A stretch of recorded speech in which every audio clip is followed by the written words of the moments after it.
하나님의 계획대 나의 계획. 출애굽기 2장 11절에서 25절 말씀으로 오늘도 하나님을 경험으로 알기를 원합니다. 하나님께서 내가 현재 있는 곳에서 하나님이 무엇을 하실 것인지를 이해하는 게 내가 하나님을 위해서 무엇을 하고 싶다고 말하는 것보다 중요하다. 이렇게 서문을 엽니다. 한번 생각해 보시죠. 누가 이스라엘 백성을 이집트에서 나오도록 하셨습니까? 모세입니까? 하나님입니까? 우린 다 알고 있어요. 하나님이시죠. 너무 당연한 얘기인데, 그럼 모세는 누군가? 모세는 그 사명을 위해서 하나님께서 부른 사람이잖아요. 이 얘기를 왜 하느냐? 너무 당연한 얘기를 왜 하느냐? 이 당연한 진리가 때론 우리의 삶에서는 적용이 잘 안 됩니다. 분명히 하나님이 부르셨음에도 불구하고 항상 나의 계획과 나의 판단으로 모든 일들을 하려는 죄성이 있다는 얘기예요. 하나님은 모세가 그 일들을 이해하도록 첫 번째 하신 일이 하나님과의 관계 회복이었어요. 그죠? 그 관계를 허락하셔서 하나님과 만남을 시작합니다.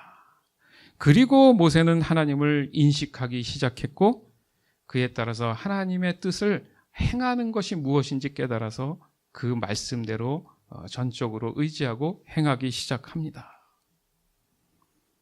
생각해 보세요. 모세는 이집트에서 도망 나온 사람입니다. 다시는 가고 싶지 않았을 수도 있어요. 모세 스스로는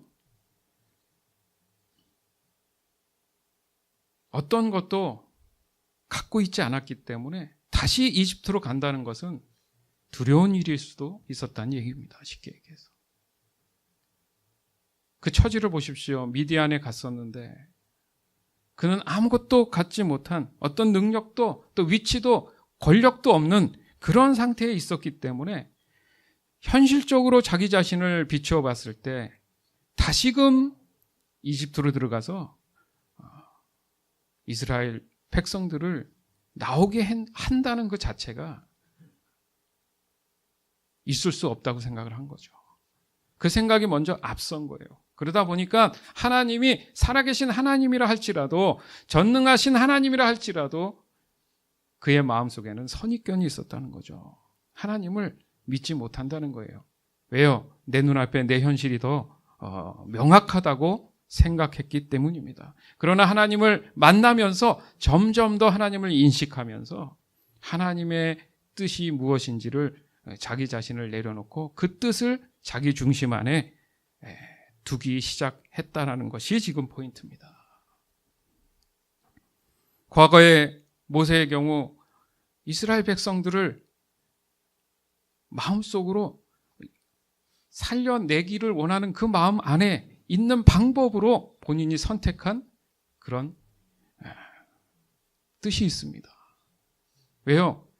모세는 이스라엘 사람이었거든요. 그러나 이집트의 왕자가 됐어요.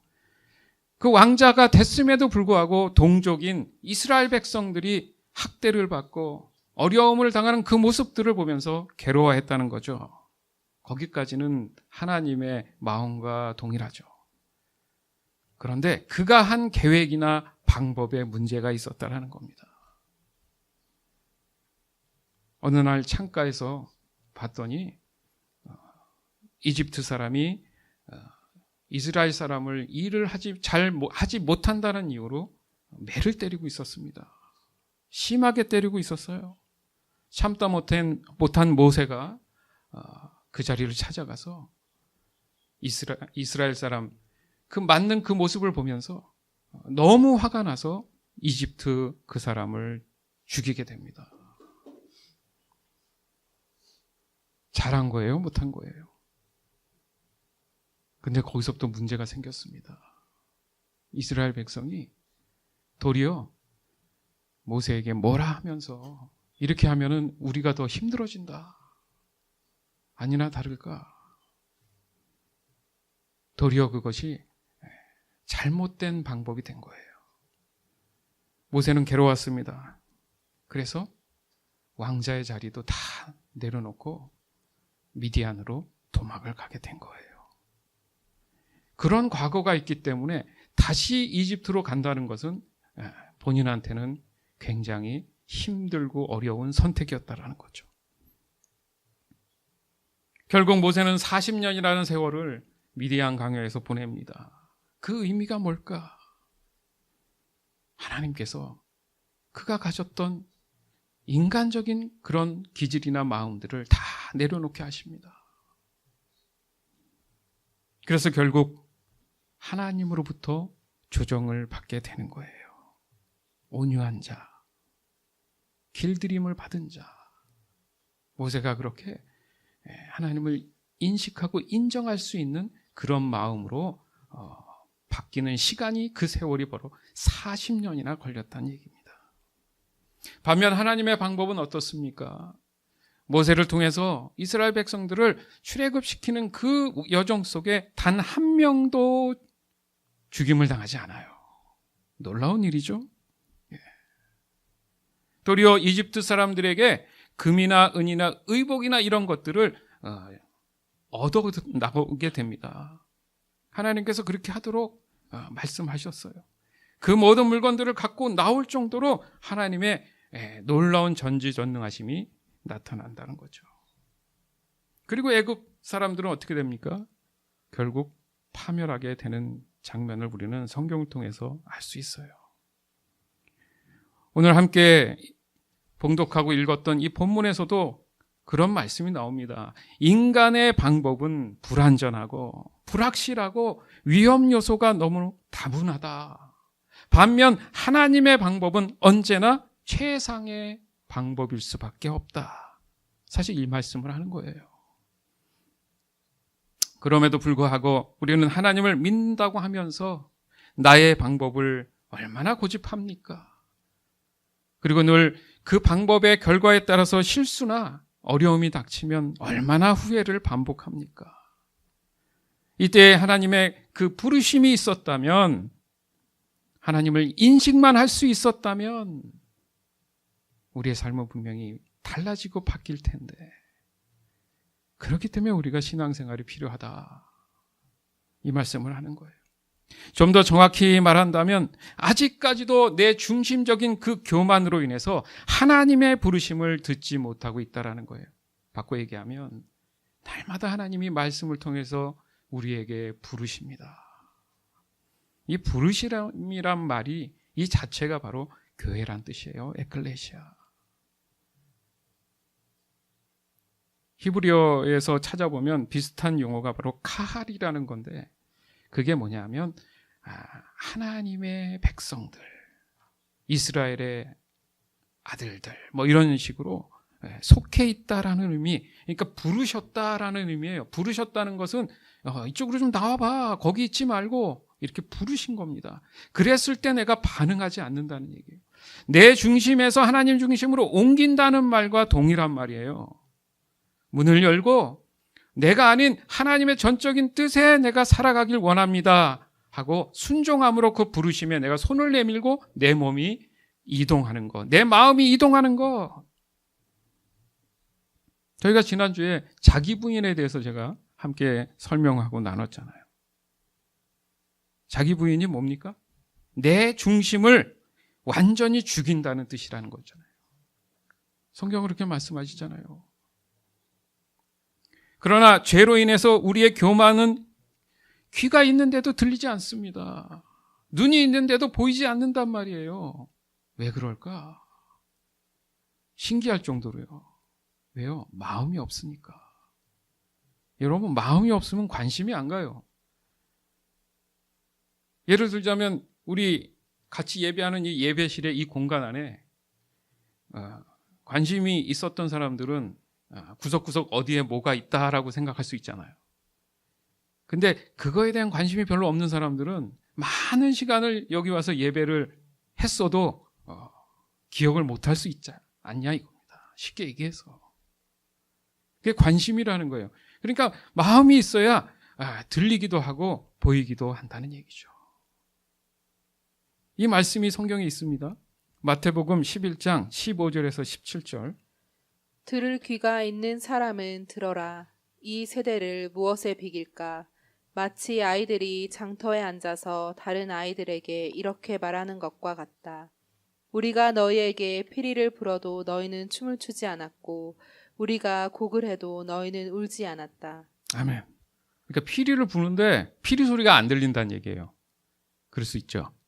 내가 다른 데에 정신이 이렇게 팔려 있으면 안 들리잖아요. 그죠? 네.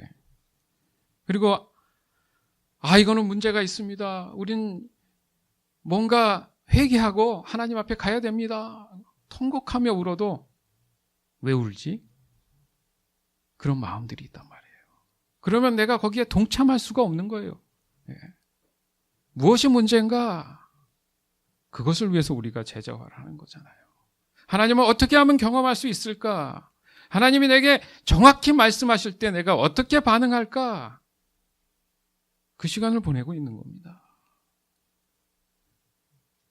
좀 더 쉽게 접근해 보겠습니다. 지금 우리가 있는 이 공간에 모인 것을 교회라고 하는데, 그죠? 교회 공동체라고 해요. 그것을 어떻게 설명할 수 있을까? 예수 그리스도가 교회의 머리 되신다. 그리고 교회인 우리 자신은 예수 그리스도의 몸이다. 이게 떨어져 있지 않고 하나 된 상태다. 이렇게 설명이 돼줘야지만이, 그렇잖아요. 예수님이 얘기하면 내 기관들을 통해서 들리거나 반응하고 행동할 거 아닙니까? 이 진리는 하나님을 경험하며 살아가는 데 있어서 반드시 깨달아야 될 부분이다 라고 성경은 말씀하시는 거예요. 이게 바로 하나님의 계획 안에 들어있는 그런 내용들인데, 에베소서 1장 22절에서 23절. 하나님께서는 만물을 그리스도의 발 아래 굴복시키시고 그분을 만물 위에 교회의 머리로 삼으셨습니다. 교회는 그리스도의 몸이요 만물 안에서 만물을 충족케 하시는 분의 충만함입니다. 아멘. 이 말씀은 우리에게 우리 신앙생활에 온전한, 정확히 신앙생활을 할 수 있는 길잡이적인 말씀인 거예요. 하나님께서는 만물을 그리스도 발 아래 굴복시켰다. 그게 십자가 사건이고 부활의 사건이에요. 세상 권세를 이기신 예수 그리스도란 말이죠. 그렇죠? 그렇기 때문에 이제는 이 모든 만물 위에 머리가 되시는 분이 누구냐? 교회의 머리가 되시는 예수 그리스도다. 이렇게 표현을 한 거죠. 교회는 어떤 사람들이 오는 것이냐? 아까도 설명했지만 세상으로부터 부름을 받은 사람들, 에클레시아. 많이 들어봤을 거예요. 에클레시아. 세상으로부터 부름을 받았다. 이집트에서 하나님께서 모세를 통해서 세상에서 부르셨다. 건져내시잖아요. 그래서 가나안으로 가지 않습니까? 그 모습이 그대로 지금의 교회의 이런 모습으로 우리를 깨닫게 진리로 말씀하고 있다라는 거예요. 즉 내 삶의 머리가 되신다, 브레인이 되시는 그 예수 그리스도가 확실하다면 생각해 보십시오. 모든 삶이 만사형통 아니겠습니까? 아까도 우리 찬송했잖아요. 혹 여기서 어떤 사람들은 하나님 했다가 예수님 했다가 이거 헷갈리는데요. 이게 무슨 뜻인가요? 라고 질문을 할 수 있어요. 예수님도 하나님이십니다. 그러나 성경에 그 표현할 때마다 때로는 하나님을 예수님이라고 표현을 해요. 예수님 또한 하나님으로 표현합니다. 중요한 게 뭐냐 하면 지금 예수 그리스도를 통해서만이 하나님과의 관계가 회복된다라는 말씀이 있단 말이죠. 그 말씀을 엄두한 상태에서 삼위일체 하나님을 내가 깨닫고 이해해야 한다는 거예요. 이분들이 따로가 아니라 가장 포인트가 뭐냐 하면 하나님이 우리를 향한 비전, 뜻이 뭐냐 하면 우리를 세상에서 건져내셔서 구원하셔서 영원히 함께 하시겠다는 그게 가장 중요한 포인트란 거예요. 모든 말씀이 다 거기에 지금 집중되어 있습니다. 즉 구원을 품고 예수님이 재림하는 그날까지 내가 그 믿음을 지켜나갈 수 있느냐, 그 문제죠. 그러면 항상 이 말씀이 있으면 여러분 떠오르세요. 모세를 통해서 하나님이 이스라엘 백성을 부르시고 광야를 지나서 가나안으로 가는 그 여정이 바로 구원의 여정이었다는 거예요. 그 와중에는 하나님 말씀을 거부하고 그저 배신하고 수많은 일들이 있었잖아요. 그러나 끝까지 하나님을 믿고 신뢰한 사람들은 가나안 땅에 들어갔던 것처럼 지금 우리가 예수 그리스도를 통해서 어떻게 하면 하나님 나라에 내가 함께 영생함으로 살아갈까? 우리의 신앙은 그것이 가장 근극적인 고민입니다. 먹고 사는 거 하나님이 자녀에게 그냥 두시지 않는다는 거예요.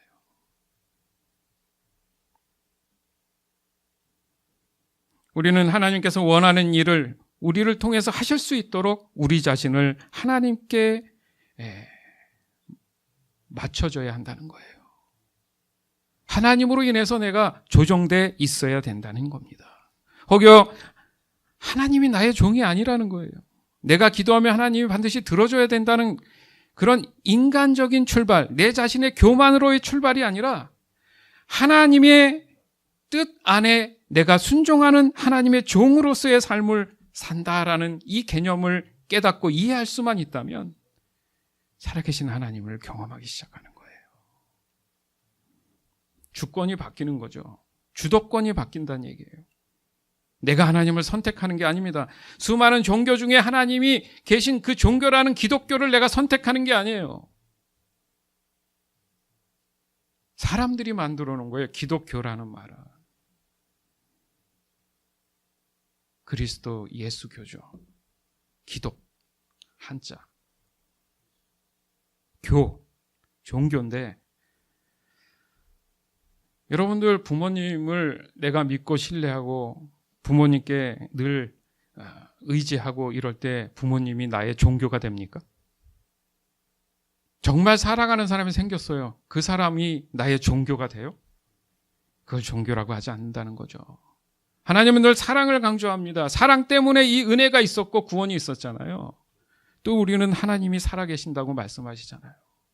이건 종교가 아니에요. 실제 우리의 삶인 줄 믿습니다. 그냥 삶이에요. 다른 종교들은요. 존재하지 않잖아요. 실제가. 내 마음에서 끄집어 나오는 거예요. 그래서 바닷가에 가면 뭐가 있습니까? 신이? 용왕님이 있잖아요. 산에 가면 산신령이 있잖아요. 내 마음에서 끄집어 나온 거예요. 실제 있는 게 아니라 내 마음이 바라는 게 생기는 것이 우상이라는 거죠. 하나님은요. 종교라고 얘기하는 수많은 그런 단체들을 한번 비교해 보세요. 말씀 안에 있는 이 하나님과 완전히 다른 얘기를 하고 있습니다. 이것이 깨달아질 때, 삶의 실제가 될 때 바로 우리는 이 구원의 여정인 7가지 실제의 경험이 시작되고 결과적으로 하나님과 순종하며 동행하는 삶을 살 수 있다는 거예요. 이게 핵심입니다. 지금 우리에게.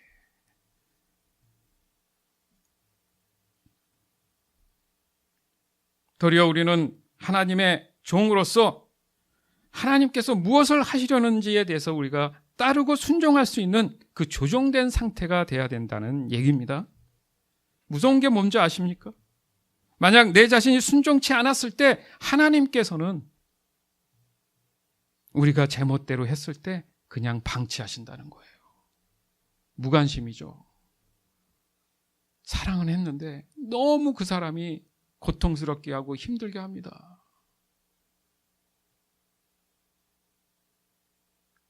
차라리 미워하는 마음이 조금이라도 있으면 그 사람에 대한 관심이라도 있지. 아예 관계가 없는 사람들은 무관심한 거죠. 하나님 또한 그렇게 하실 수 있어요, 여러분. 왜요? 하나님을 지금 바라보지 않기 때문에, 하나님을 경험하길 원치 않기 때문에 그런 사람에게 아무리 하나님께서 말씀을 준다 해도 들리지 않는데요, 보이지 않는데요, 어떤 의미가 있겠습니까?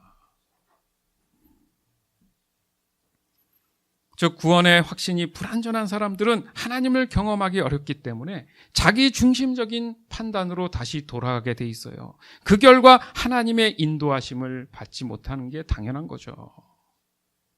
이리 치고 저리 치는 거예요. 내가 하는 것이 최선이라고는 하지만 늘 그 결과가 만족치 않다란 얘기입니다. 이스라엘 백성들에게 있어서 가나안 땅의 이 시점이 하나님의 시점과 완전히 다른 이유가 여기 있다라는 거예요. 그러니까 시작부터, 출발부터 어느 한 부류는 이집트에서 나오는 것이 하나님이 원하시는 구원에 대한 의미보다는 이제는 이 노예 생활을 탈피하고 좀 더 풍요로운 세상의 삶을 살아갈 수 있겠구나 라는 게 더 우선이었기 때문에 자기 중심적인 육신의 그런 만족을 위한, 유익을 위한 것이기 때문에 하나님의 관점과는, 시선과는 너무 다른 쪽으로 이해했다는 거죠. 이게 박살이 나야 된다는 얘기입니다. 솔직한 얘기로. 그러지 않으면 영원히 하나님을 경험하기 어렵습니다. 이번 주에도 우리가 민수기 지금 통독을 계속해 가는데 32장에 보면 그 대표적인, 즉 자기중심적이고 또 이기적인 모습을 보이는 그 12지파 중에 2지파가 나옵니다. 이스라엘 백성이 이제 요단강 하나만 건너면 가나안 땅으로 이제 입성할 수 있게 됐어요. 근데 끝까지 하나님 속을 새깁니다. 보니까 이제 마지막 한 고을을 점령해서 가나안 땅을 바라봤는데 그 고을에 너무 풍성한 거예요. 굳이 가나안 땅에 가지 않아도 충분히 살아가는데 문제가 없다고 판단을 하게 됩니다. 그게 바로 루벤 지파와 갓 지파예요. 이 2지파를 왜 여기서 언급하냐면 12지파 중에 가장 용맹스럽기로 이름난 지파예요. 그들이 선두에 서서 앞장서서 싸움을 시작하면 뒤에 다른 지파들이 힘을 내서 갑니다. 그런데 덜컥 이 2지파가 더 이상은 전쟁하기 싫어. 이제 여기도 충분히 우리가 살기에 부족함이 없어.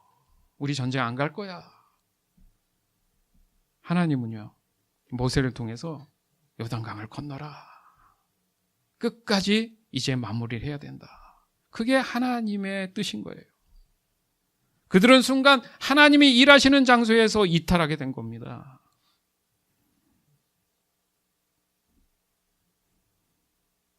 가나안 땅을 바라보는 그 구원의 여정에 대한 그 시점이 아까도 말씀드렸지만 하나님의 시점과 완전히 다른 부류였다는 거죠. 모세는 이들에게 너희들이 너무 자기중심적이야, 이기적인 거야, 개인주의적인 거야. 하나님의 계획은 아직 여기서 끝나지 않았어. 너희의 마음을 조정해서 이제 하나님의 거룩한 뜻을 위해서 함께 동참해야 되는 거야 라고 설교를 합니다. 2번을 말을 안 들어요. 결국 약속을 받아내긴 해요. 그나마 순종했으니 다행인데 모세가 어떤 말을 했나 보니까 바로 이 전 세대는 가나안에 들어가지 못하고 다 죽었어요. 광야에서.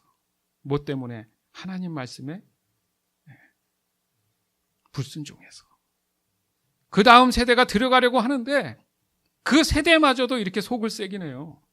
그랬더니 모세가 하는 얘기가 너희들도 그렇게 되면 너희 부모 때 그 가나안에 들어가지 못하는 그 광야에서 죽음을 맞이한 것처럼 너희 세대도 죽음을 맞이할 수 있어 라는 그 말이 찔렸는지는 모르겠습니다. 그래서 다시 마음을 돌이키죠. 아쉬운 거는요, 이스라엘의 먼 역사를 보면 결국 이스라엘은 나라를 뺏기죠. 그죠? 그래서 이스라엘이라는 나라가 이름을 올린 것은 얼마 되지 않습니다. 사실은 작년인가 재작년인가 왜 여러분 뉴스 나왔잖아요. 트럼프 대통령이 예루살렘을 이스라엘의 수도라 한다라고 임의로 발표하는 바람에 난리가 났잖아요. 그 얘기가 뭡니까? 아직 이스라엘은 나라가 확정되지 않았다는 얘기도 된다는 거예요. 역사적 사실입니다. 성경적 사실이란 말이에요. 왜요? 팔레스타인과 지금도 서로 어려운 관계 속에 있단 말이에요. 쉽게 얘기해서. 여기서 알 수 있는 게 그겁니다. 하나님의 영광을 위해 이 모인 공동체 내에서는 개인주의적인 거, 자기중심적인 거, 이기적인 거, 이 모든 것들이 공동체에 위험을 줄 수 있다라는 거. 왜 그랬을까 했을 때 자기의 육신의 그 욕구와 욕망을 위해서 하나님의 뜻보다는 현실에 내가 그것에 만족하기 위한 그런 마음들이 들어오면서 영적으로 혼탁해지는 거, 영적으로 모든 것이 망가지는 거, 이런 상태가 될 수 있다는 거예요. 점점 더 우리가 살아가는 이 세상이 그런 모습을 좀 갖고 있지 않습니까? 그럴수록 하나님을 더 찾고 하나님을 더 의지하고 하나님을 알려는 마음을 더 내 마음속에 갖도록 몸부림을 쳐야 된다는 거예요. 즉 그리스도인들은 개인주의적인 사람들이 아니라는 겁니다. 절대 하나님 중심적인 사람들로서 하나님의 뜻을 동시에 바라보는 사람들이 돼야 된다는 얘기예요. 맞죠? 여러분들 그 교회 보면 뒤에 십자가 있고 뭐 그렇잖아요. 저희 교회도 이렇게 주기도문으로 십자가를 만들어 놨지만 바라보라. 같이 앉아 있지만 모든 사람들이 한 곳을 바라봐야 되는데 그것이 하나님의 비전이다.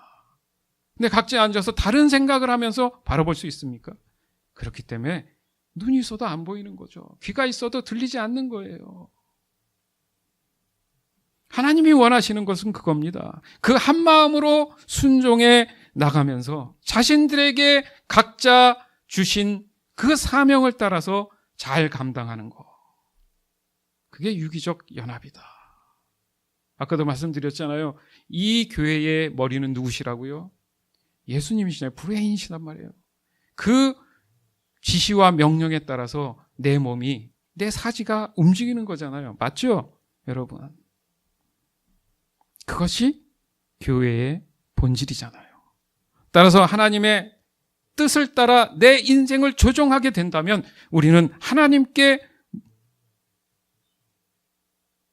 마음을 다해서 기도할 때 하나님이 무엇을 하시는지를 내가 경험으로 알게 된다는 얘기예요. 쉽게 얘기해서. 결국 성경입니다. 우리에게 유일한 하나님이 하실 일들에 대해서 깨닫게 하는 이 방법이 하나님 말씀이니 성경이라는 거예요. 이 성경을 투과해서 봤을 때 내 인생이 보이기 시작한다는 거예요. 그냥 오늘 기도하면 하나님 주시는 게 아니라 이 말씀을 투과해서 봤을 때 내가 하나님이 일하시는 것이 무엇인지를 깨닫기 시작한다는 겁니다. 거기에는 언제나 성령 하나님이 일하고 계세요. 그래서 그 말씀이 내게 어떻게 이해되는지를 도와주고 계신다는 거예요. 그런데 일주일에 한 번도 어떤 시간도 하나님께 관심이 없는 사람들은 당연히 말씀을 보지 않죠. 그러다 보면 하나님이 무엇을 하시는지 나는 알 수가 없습니다. 내 판단과 내 이기심으로 하나님을 이해하기 시작한다면 결국 하나님이 우상이 되는 거예요. 시대는 달라져도 환경은 달라져도 이 성경 말씀은 놀랍게도 모든 것을 초월해서 지금 나에게 가장 적절한 말씀으로 내 자신을 하나님이 일하시는 곳으로 언제나 인도하고 계신다는 이 사실. 여러분이 이 자리에 온 것 같습니까? 아니요. 하나님의 뜻에 의해서 이 자리에 왔어요. 그리스도인들에게 있어서 우연은 없습니다. 하나님의 섭리와 역사 가운데에 여러분이 지금 움직이고 있어요. 그 마음을 즐겨내어서 하나님 뜻을 알고자 할 때는 하나님이 그 자리에 항상 있게 하십니다. 믿으시기 바라요. 그러나 행여나 내 중심적인 생각이 훅 올라왔을 때는 항상 보면 내 뜻에 따라서 내가 움직인다는 것을 볼 수 있어요. 그런 걸 경험한 사람들은 마음의 불편함들이 오기도 합니다. 아, 내가 여기 있으면 안 되는데. 아, 뭐가 마음이 좀 무겁지? 이런 마음들. 그 성령께서 기도하게 하시는 거예요, 그런 게. 이것이 믿음의 갈등에서 벗어나서 하나님 중심적인 삶으로 조정된 상태를 말하는 거예요. 따라서 하나님께서 내 자신이 현재 있는 곳에서 무엇을 하실 것인지에 대한 것을 이해하는 것이 바로 내 자신이 하나님을 위해 무엇을 하고 싶다라는 말하는 것보다 더 중요하다는 얘기예요. 내가 뭔가 행위를 해서 노력을 해서 하나님에게 영광을 돌린다는 것은 어리석은 겁니다. 하나님이 하실 일을 내가 알고 그 일에 순종하는 것이 정확한 신앙을 가진 사람이라는 거예요. 사랑하는 여러분, 지금 내 자신이 어떻게 하나님께 응답해야 하는지 가르쳐 달라고 여러분 기도해야 됩니다. 지금 모를 수 있어요. 그러나 하나님은 늘 그래요. 기도하라고. 그 기도를 통해서 깨닫게 해주신다고. 그것은 나의 개인적인 생활도 그렇고 나의 가정과 교회나 학교나 직장이나 이 지역이나 아니요 이 전 세계의 모든 나라들 그 모든 것을 포함해서 내가 하나님께 어떻게 응답할지를 간절히 기도해야 되는 거예요. 하나님 뭘 해 주시옵소서도 중요한데 더 중요한 것은 하나님 내가 무엇을 해야 합니까? 라는 기도가 더 중요하다는 거예요. 왜요? 하나님은 다 아시니까. 내게 필요한 게 뭔지 아시니까. 이 땅 가운데 왜 보내주셨는지 하나님이 보내주셨기 때문에 나에 대해서 모든 걸 아시니까. 이 기도는 우리의 일상이 돼야 됩니다. 즉 우리의 삶이 돼야 된다는 얘기예요. 우리에게 지금 가장 절실한 것은 하나님께서 나의 인생에 들어오셔서 모든 것을 주관해 주셔야 된다는 거예요.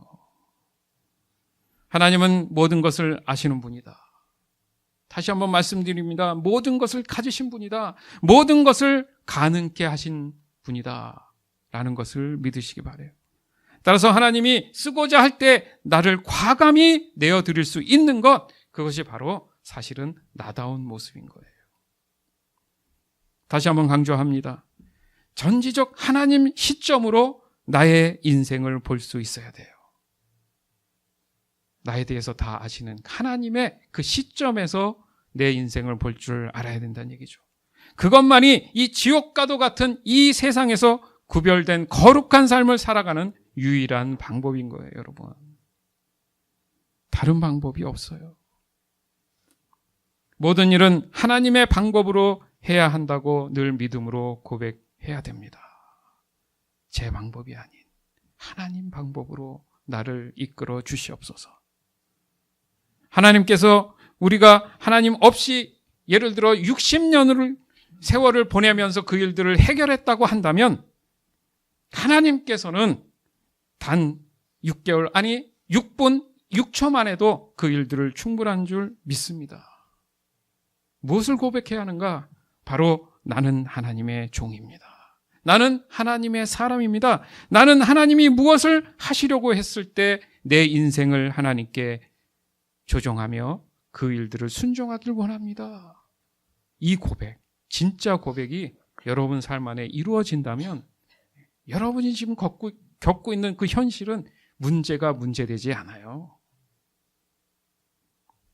따라서 하나님께서 내가 현재 있는 곳에서 하나님이 무엇을 하실 것인지에 대한 깨달음이 도리어 내가 하나님을 위해 어떤 것을 하면 됩니까? 무엇을 할 수 있습니까? 내가 뭘 해서 하나님께 영광을 돌릴 수 있습니까? 보다 더더욱 중요한 일이라는 사실을 여러분 다시 한번 오늘 또 제자화를 통해서 반드시 깨닫고 가시는 오늘이 하루가 될 수 있도록 주님의 이름으로 축원합니다.